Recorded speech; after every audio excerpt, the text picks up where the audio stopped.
Hi, Kevin.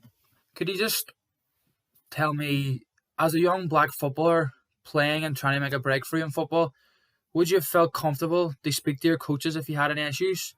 And was there any issues that were racial, and what support was available to you? Was Look, as a young player trying to make a breakthrough and trying to get into football, it was very difficult back in the 70s and early 80s. There was a lot of racism around. It was difficult, obviously, growing up and playing football and being on the street late, coming home from games and training. But my coaches were all good, especially at Arsenal. Vic Akers and Pat Rice were phenomenal with us. There was a lot of black boys there, good players who felt comfortable around them and never suffered any racist abuse or anything like that at Arsenal. So, yeah, felt very comfortable. In fact, Pat Rice is Irish as well. I think we had a mutual understanding. I think it was really important for the black boys at Arsenal, the black players. So, yeah, it was really good. I felt very comfortable with them. Never had any issues. Throughout your career, you were well travelled. Could you talk a bit about your experience at different clubs? Did you encounter any racism during your playing career? And what was the difference between England and Turkey with regard to the racist culture, if you like? Yeah, I was well travelled, and for question number two. And again, I'm going to have to defend Turkey because I never experienced any racism in Turkey. I didn't. I experienced racism in England, a lot of racism in England, growing up and throughout my career, but none in Turkey, funnily enough. And obviously there was a famous incident that was alleged to have happened in Turkey, where the chairman apparently made a racist remark, but he didn't make a racist remark. That's how the press spun it and made a big deal out of it. But he did not make that a racist remark. And my friend out in Turkey explained to me and told me before even the press got involved what the chairman meant.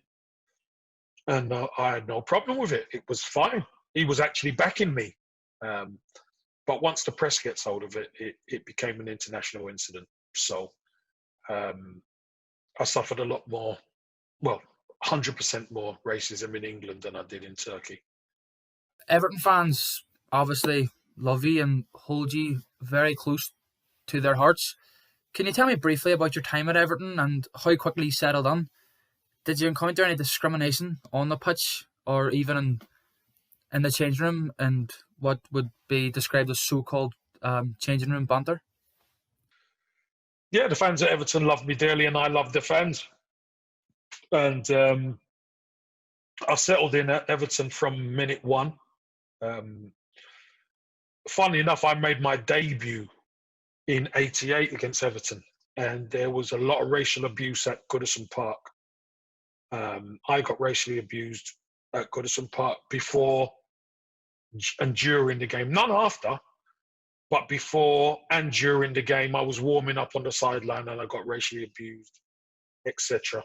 But again, you know, there was an element at Everton that were racist, but it never stopped me joining. It never stopped me, you know, making a difference, being the first black captain of the football club. But never experienced any racism even in dressing room banter. It just they're a great set of lads and great set of people at Everton behind the scenes. So no, it was a really, really good football club, and I'm really pleased that I joined the club and, you know, helped make a difference there. So that was great. Following the murder of George Floyd, do you feel that football or even sport in general has done enough to tackle the issue of racism? Do you feel that taking a knee is enough? No, I don't. Definitely don't. And it's taking a knee enough? Of course it's not. Taking a knee is just, you know, a gesture. And a lot of the rhetoric is just gesture driven. But when you go behind the layers, what is actually being changed from the top down? Nothing. Nothing's being changed from the top down. So again, I suffered it 30 odd years ago, racism in football, and we're still seeing racism in football right now, racism in the world, and nothing gets dealt with.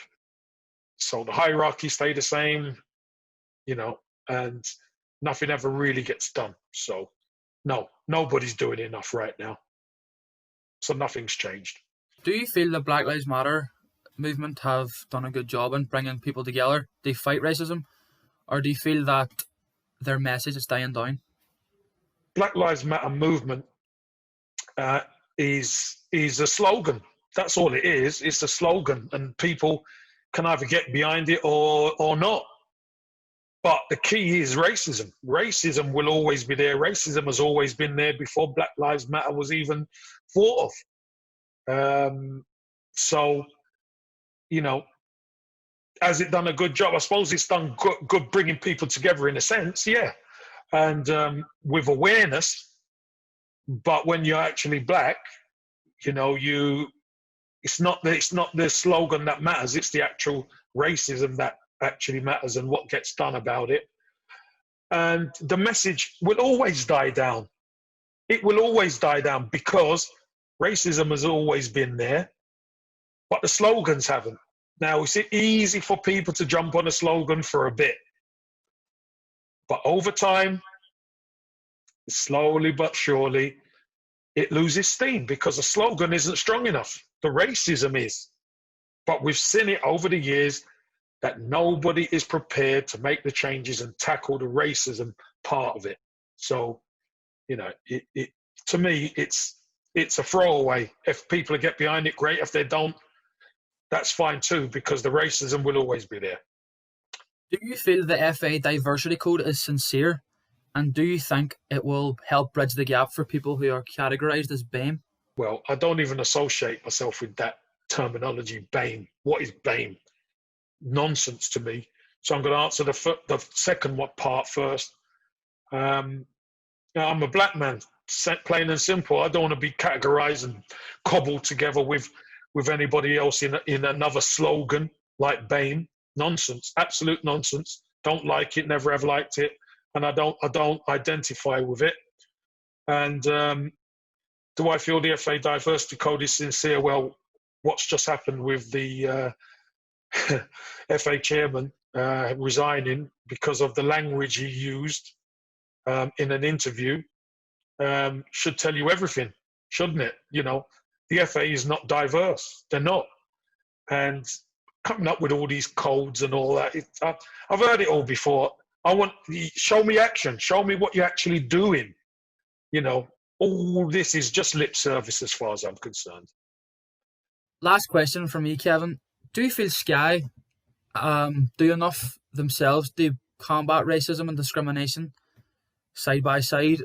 I know yourself have been on Sky Sports a number of times, and as well as Kieran Dyer more recently, but do you feel that Sky should make more of an effort to bring on more people from ethnic minorities to voice their sporting opinions?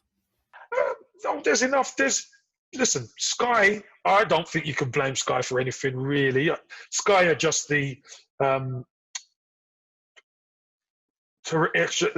Sky channel. They're just a channel who put programs out. I think there's quite a bit of diversity that goes onto Sky, and getting, I think, more black players or black sports people to voice their sporting opinions is fine, but that doesn't change it. And actually, it doesn't. What it doesn't do, it doesn't tackle what is actually going on. Because if you've been in an injury, somebody's injured you, and you're the injured party, why should you be being interviewed? It should be the person who injured you should be interviewing, not the person who's injured. So again, for me, it's always the same cycle, always the same lip service that gets paid. the odd token black person comes out and gets put in front of the camera. And again, nothing ever gets done. So, you know, where's all the hierarchy? Why don't they get interviewed? Why don't people hold them to task and ask them what diversity and what difference they're going to make to broadcasting, for instance, on Sky or in football? Ask the hierarchy, because they're the only ones who can change it. Because if the black players and black sports people could change it, it would have been changed a long time ago, but we can't.